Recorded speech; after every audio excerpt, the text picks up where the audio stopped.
नमस्कार मंडळी, मी प्रतिभा. 6 वाजलेत आणि किती छान पाऊस पडतोय बघा. आणि आता आपल्या स्वयंपाकाची तयारी करायची आहे. तर मी मला रोज उठून काय ती खिचडी बनवायची. तर मी ना 1.5 वाटी बासमती तांदूळ भिजत घातलेले आहेत आणि एका मोठ्या पातेल्यामध्ये 1.5 तांब्या पाणी घेऊन थोडंसं तेल टाकून हे तांदूळ मी उकडून घेणार आहे. आणि तोपर्यंत जोपर्यंत तांदूळ उकडणार आहेत ना, तोपर्यंत आपण सगळ्या भाज्या कट करून घेऊ. म्हणजे मी फोडणी टाकताना तुम्हाला कळेलच मी काय काय टाकलेलं आहे. तर आता हे जे आपण तांदूळ उकडलेलं आहे ना, ते पोह्याच्या चाळणीमध्ये आपल्याला काढून ठेवायचे आहे. ज्याच्यामुळं जास्त जे पाणी असेल ना, तर ते खाली निघून जाईल आणि भात एकदम मोकळा होईल. तर एका कढईमध्ये आपण तेल घेतलेलं आहे. तेल गरम झालं ना, त्यामध्ये आपण मोहरी टाकणार आहोत. मोहरी टाकली आणि मोहरी छान तडतडली, की मग त्यामध्ये आपण जिरं टाकायचं आहे.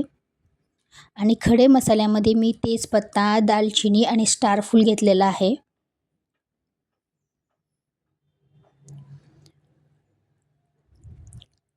आता यामध्ये आपल्या 2 मिरच्या मधून कट करून घेतलेल्या आहेत मी. आता यामध्ये ना आपल्याला कांदा पातळ स्लाईस करून टाकायचा आहे आणि मोकळा करत बसू नका. कारण कांदा तेलामध्ये टाकला ना, तो आपोआप मोकळा होऊन जातो.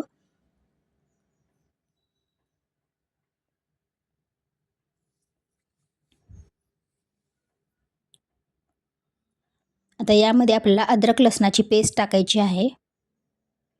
अद्रक लसणाची पेस्ट टाकून छान असं परतून घ्या आणि मग त्यामध्ये आपल्याला कढीपत्ता टाकायचा आहे.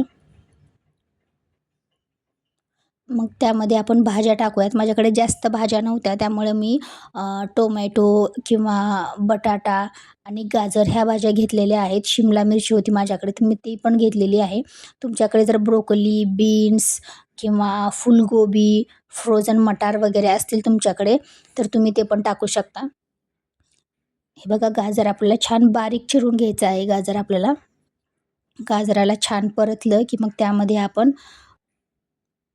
मी आलूचे पण बारीक काप करून घेतलेले आहेत, म्हणजे बटाटा आपला. तर छानपैकी तो पण परतून घ्या आणि छान बटाटा परतला, की मग त्यामध्ये आपल्याला टाकायचं आहे शिमला मिर्च. शिमला मिर्च पण बारीक कट करून मी लांब कट केलेले आहेत त्याचे. जसं कांद्याचे स्लाईस केले होते ना, तशा कट केलेलं आहे. आता त्यामध्ये आपण मसाले टाकूयात. मी हळद, तिखट आणि धने पावडर टाकलेली आहे आणि हे छान परतून घेऊयात. आता ह्यामध्ये आपल्याला बिर्याणी मसाला टाकायचा आहे. कुठलाही बिर्याणी मसाला तुम्ही घेऊ शकता. इवन 10-12 रुपयाला ते पाकीट भेटतात 10-10 वाले. तर तुम्ही ते पण टाकला ना, छान लागतो. तर यामध्ये आपण जो भात उकडून घेतलेला होता ना तांदूळ, तर तो आपल्याला टाकायचा आहे.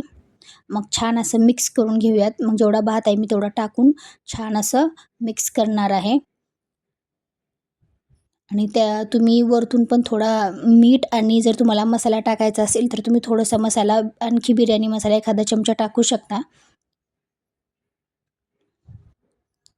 बघा असं. आणि यावर कोथिंबीर टाकून एक 2-3 मिनिटासाठी ना हा भात छान असा वाफवून घ्या. संध्याकाळच्या वेळेस ना हा खूप छान लागतो. आता थंडीचे दिवस आहेत, त्याच्यामुळे आपल्याला नवीन-नवीन पदार्थ खायला आवडतात.